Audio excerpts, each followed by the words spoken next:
Hello, my name is Alexander Levin. I'm a candidate for K through 4, and today's lesson will be geared towards kindergarten. Good morning, class. My name is Mr. Levin.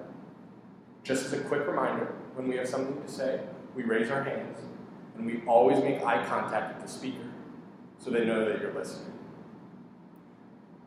Recently, we've been learning about character feeling. If you remember, there's a few different ways that we can tell how a character is feeling in a specific moment.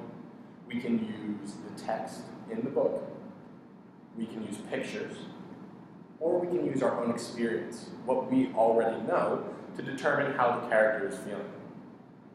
Today, we're going to continue learning about character feeling and practice describing how they feel in that moment through the book, A Fish for Miss Gardenia by Yossi Abulafia.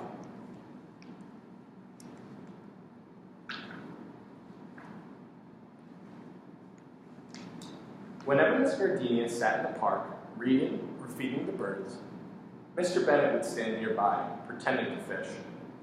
He was very much in love with Miss Gardenia, but he was too shy to tell her.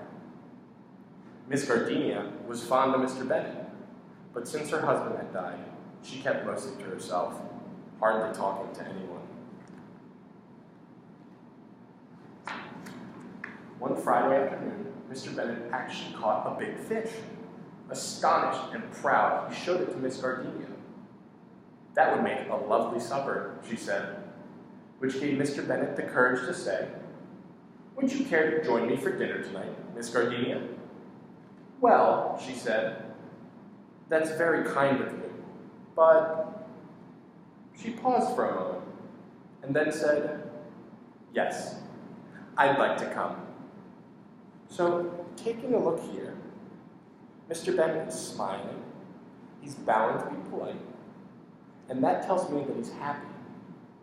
Now, using my own experience, I know that when I invite someone to an event, or invite them to come over for dinner, it makes me really excited when they say yes.